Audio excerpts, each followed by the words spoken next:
అందరూ కూడా చూస్తున్నారు కదా. వీరికి తోడు ఈ మధ్యకాలంలో కొత్తగా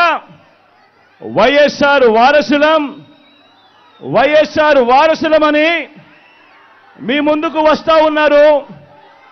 వారి కుట్రలో భాగంగా నేను అడుగుతా ఉన్నా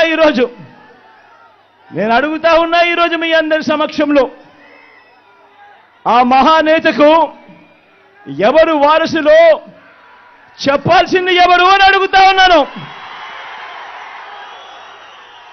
చెప్పాల్సింది ఎవరు అని అడుగుతా ఉన్నా. ప్రజలు కాదా అని అడుగుతా ఉన్నాను.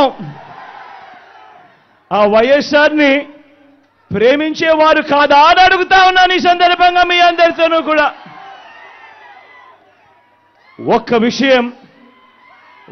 విషయం ప్రతి ఒక్కరిని కూడా ఆలోచన చేయమని కోరుతా ఉన్నా. ఆ దివంగత మహానేత మీద, నాన్నగారి మీద కక్షపూరితంగా, కుట్రపూరితంగా ఆయన చనిపోయిన తర్వాత ఆయన మీద కేసులు పెట్టింది ఎవరు? ఆయన కుటుంబాన్ని టార్గెట్ చేసింది ఎవరు? ఆయన పేరును చివరకు సిబిఐ ఛార్జ్ షీట్ లో కూడా పెట్టింది ఎవరు? ఒక వైఎస్ఆర్ లెగసీని, ఒక వైఎస్ఆర్ను ఉండకుండా చెయ్యాలని చూస్తా ఉన్నది ఎవరు? ఒక వైఎస్ఆర్ కుటుంబాన్ని పూర్తిగా అనగదొక్కాలని, వారు ఇక లేకుండా చూడాలని కుట్రలు పన్నింది ఎవరు? ఇవన్నీ కూడా పులివెందుల ప్రజలకు తెలుసు, వైఎస్ఆర్ జిల్లా ప్రజలకు తెలుసు.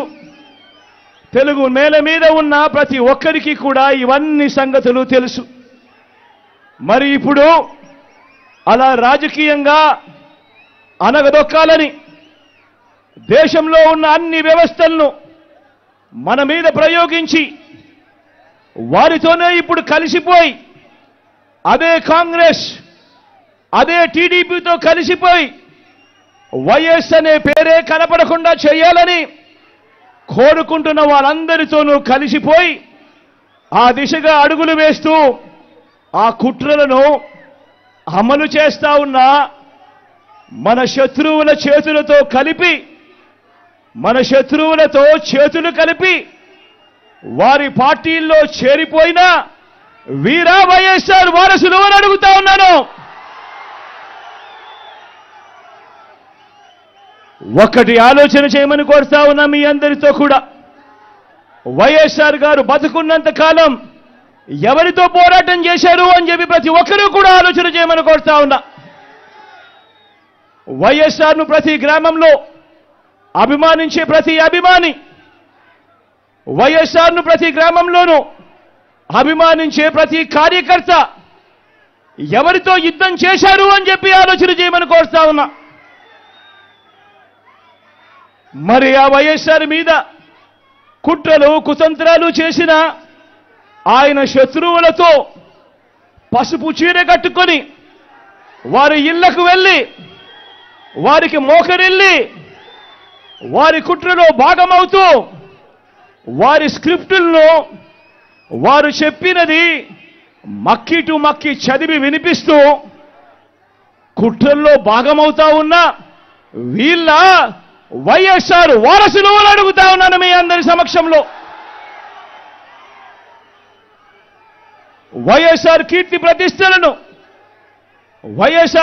ప్రతిష్టలను ఆయన పేరునే ప్రజల మనసు నుంచి చెరిపేయాలని, వైఎస్ఆర్ కాంగ్రెస్ పార్టీయే ఉండకూడదని, వైఎస్ఆర్ విగ్రహాలు ఏ గ్రామంలోనూ కూడా ఉండకూడదని బహిరంగంగానే ఆ విగ్రహాలన్నింటినీ ముక్కలు చెప్పలు చేస్తాము అని చెబుతున్న వారితో చేతులు కలిపిన వీరా వైఎస్ఆర్ వారసులు అని అడుగుతా ఉన్నాను.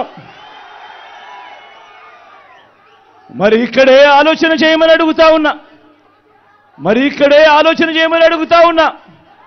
ఇలాంటి వారికి ఓటు వేస్తే వైఎస్ఆర్ లెగసీకి ఓటు వేసినట్ట, లేక ఇలాంటి వారికి ఓటు వేస్తే వైఎస్ఆర్ పేరును కనబడకుండా చేసే కుట్రల కార్యక్రమానికి ఓటు వేసినట్ట అన్నది ప్రతి ఒక్కరూ కూడా ఆలోచన చేయమని కోరుతా ఉన్నా.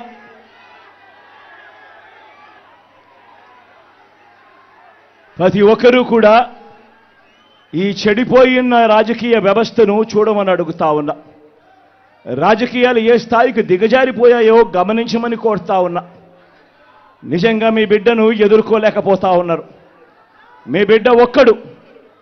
బిడ్డ ఒక్కడి మీద ఇంతమంది కలిసి ఏకమవుతా ఉన్నారు. ఒక చంద్రబాబు, ఒక ఈనాడు, ఒక ఆంధ్రజ్యోతి, ఒక TV5, ఒక దత్తపుత్రుడు, ఒక బీజేపీ, ఒక కాంగ్రెస్, వీళ్ళందరికీ సరిపోరు అన్నట్టుగా నా ఇద్దరి చెల్లెమ్మలతో కుట్రలు కూడా చేస్తూ ఈరోజు రాజకీయాలు చేస్తా ఉన్నారు. ఆలోచన చేయమని అడుగుతా ఉన్నా. రాజకీయాలు ఏ స్థాయికి పతనమైపోయాయో గమనించమని కోరుతా ఉన్నా. ఇక మా చిన్నాన్నగారి విషయానికే వద్దాం. మా వివేకం చిన్నాన్నను ఎవరు చంపారో, ఎవరు చంపించారో ఆయనకు, ఆ దేవుడికి, ఈ జిల్లా ప్రజలందరికీ కూడా తెలుసు ఏం జరిగింది అన్నది. కానీ బురద జల్లేందుకు ఇద్దరు చెల్లెమ్మలను ఎవరు పంపించారో, వారు వెనకాల ఎవరు ఉన్నారో మాత్రం మీ అందరికీ కూడా రోజు కనిపిస్తూనే ఉంది. ఇంకా ఆశ్చర్యం ఏమిటో తెలుసా?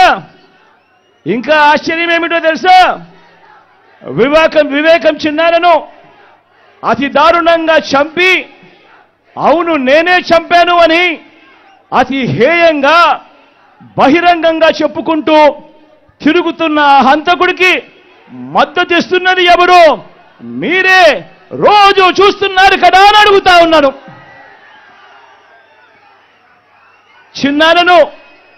చిన్నారను అన్యాయంగా ఎమ్మెల్సీ ఎన్నికల్లో ఓడించిన వారితోనే, సంఖ్యాబలం లేకపోయినా కూడా ప్రలోభాలతో, అధికార బలంతో ఓడించిన వారితోనే ఈరోజు చట్టా పట్టాలు వేసుకొని తిరుగుతా ఉన్నారు అనంటే దానికి అర్థమేమిటి అని చెప్పి ఈ సందర్భంగా అడుగుతా ఉన్నా.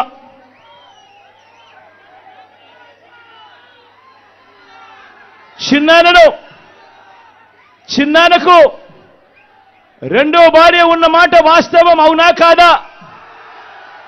ఆ రెండో భార్యతో తనకు సంతానం ఉన్న మాట వాస్తవం అవునా కాదా? అవినాష్ అక్కడికి ఎవరు ఫోన్ చేస్తే వెళ్ళాడు వంటి అనేక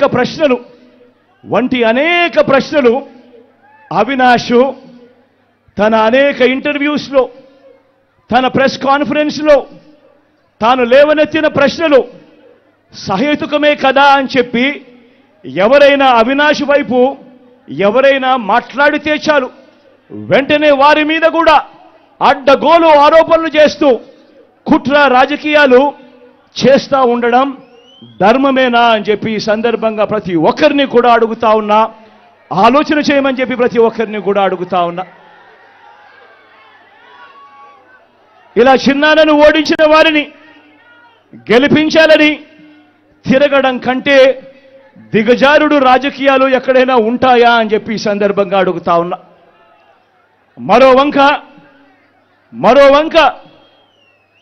వంక కాంగ్రెస్ పార్టీకి ఓట్లు ఎన్నొచ్చాయి. మరో వంక నోటాకు వచ్చినన్ని ఓట్లు కూడా రాని కాంగ్రెస్ పార్టీతో రాష్ట్రాన్ని విడగొట్టిన కాంగ్రెస్ పార్టీతో ప్రత్యేక హోదాను విభజన చట్టంలో చేర్చకుండా రాష్ట్రాన్ని దుర్మార్గంగా విడగొట్టి రాష్ట్రానికి అన్యాయం చేసిన ఆ కాంగ్రెస్ పార్టీలో చేరి వైఎస్ఆర్ గారి పేరును ఆయన చనిపోయిన తర్వాత ఛార్జ్ షీట్లో పెట్టిన ఆ కాంగ్రెస్ పార్టీకి మొత్తంగా వైఎస్ఆర్ గారి పేరునే తుడిచివేయాలని కనబడకుండా చేయాలని ప్రయత్నిస్తున్న వారికి ఓటు వేయటము అనంటే దానివల్ల ఎవరికి లాభము అన్నది ప్రతి ఒక్కరూ కూడా ఆలోచన చేయమని కోరుతా ఉన్నా. అటువంటి కాంగ్రెస్ పార్టీకి ఓటు వేస్తే, మన ఓట్లు చీలిస్తే వచ్చే లాభం బాబుకు, బీజేపీ కూటమికి కాదా అని అడుగుతా ఉన్నాను. ఈ సందర్భంలో నేను ప్రతి ఒక్కరూ కూడా ఆలోచన చేయమని కోరుతా ఉండా. ఇదంతా కూడా మన ఓట్లను విడగొట్టి వాళ్ళను గెలిపించాలనే ప్రయత్నం కాదా అని అడుగుతా ఉన్నాను. ఈ సందర్భంగా అందరూ కూడా ఆలోచన చేయమని కోరుతా ఉన్నా. అసలు ఎవరికి వైఎస్ఆర్ గారి మీద ప్రేమ ఉంది అన్నది ప్రతి ఒక్కరూ కూడా గమనించమని అడుగుతా ఉన్నా, ఆలోచన చేయమని అడుగుతా ఉన్నా. ఎవరికి పులివెందుల కడప గడ్డ మీద ఎవరికి ప్రేమ ఉంది అన్నది ప్రతి ఒక్కరూ కూడా గమనించమని కోరుతా ఉన్నా. ఎవరికి ఈ పేర్లన్నీ, ఓ వైఎస్ఆర్ గారి పేరు, ఓ పులివెందుల పేరు, ఓ వైఎస్ఆర్ జిల్లా పేరు చిరస్థాయిగా ప్రజల గుండెల్లో నిలిచిపోవాలని ఆరాటపడుతున్న వారు ఎవరు అన్నది ప్రతి ఒక్కరూ కూడా ఆలోచన చేయమని కోరుతా ఉన్నా. మరో వంక ఈ పేర్లే లేకుండా చేయాలని ఆరాటపడతా ఉన్నా ఆ రెండు పార్టీలతో జతకట్టి తన సొంత లాభం కోసం, రాజకీయ స్వార్థం కోసం ఎవరు ఆ పేరు లేకుండా కుట్రలు చేస్తా ఉన్నారు అన్నది గమనించమని చెప్పి కూడా కోరుతా ఉన్నా. మరి ఇవన్నీ గమనించినప్పుడు ఎవరికైనా ఏమనిపిస్తుంది? మరి వీరు వైఎస్ఆర్ వారసులా, లేక వైఎస్ఆర్ గారు ఎవరితో బ్రతికుండగా యుద్ధం చేశారో, వైఎస్ఆర్ గారు అభిమానించే ప్రతి గ్రామంలోనూ అభిమానించే వాళ్ళు, ప్రతి గ్రామంలో అభిమానించే కార్యకర్త ఎవరితో అయితే యుద్ధం చేశారో ఆ చంద్రబాబుకు వారసులా అని చెప్పి మీరే ఆలోచన చేయమని చెప్పి ప్రతి ఒక్కరిని కూడా కోరుతా ఉన్నా.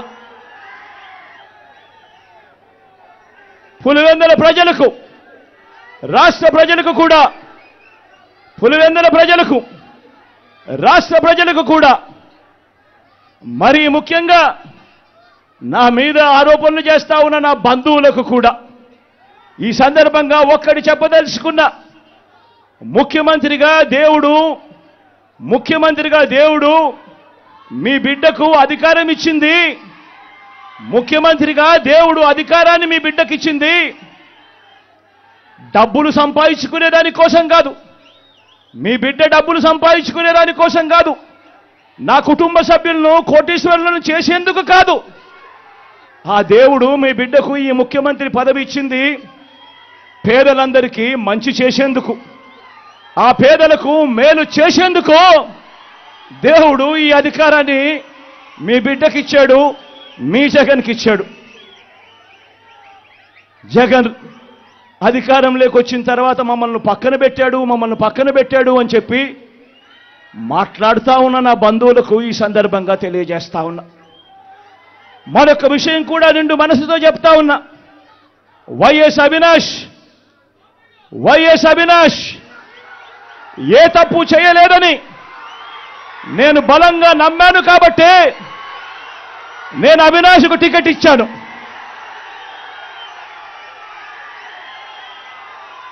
ఈరోజు అవినాష్ అడిగిన ప్రశ్నలకు సరైన సమాధానాలు చెప్పలేని వీరంతా చిన్న పిల్లాడైనా అవినాష్ను దూషించడం, అవినాష్ను తెరమరుగు చేయాలనుకోవడం ఎంతటి దారుణమైన కార్యక్రమమో అన్నది ప్రతి ఒక్కరూ కూడా గమనించమని అడుగుతా ఉన్నా. మా అందరికన్నా చాలా చిన్నోడు అవినాష్, చాలా చిన్న పిల్లోడు. అటువంటి పిల్లోని జీవితం నాశనం చేయాలని చెప్పి నిజంగా ఇంత పెద్ద వాళ్ళందరూ కూడా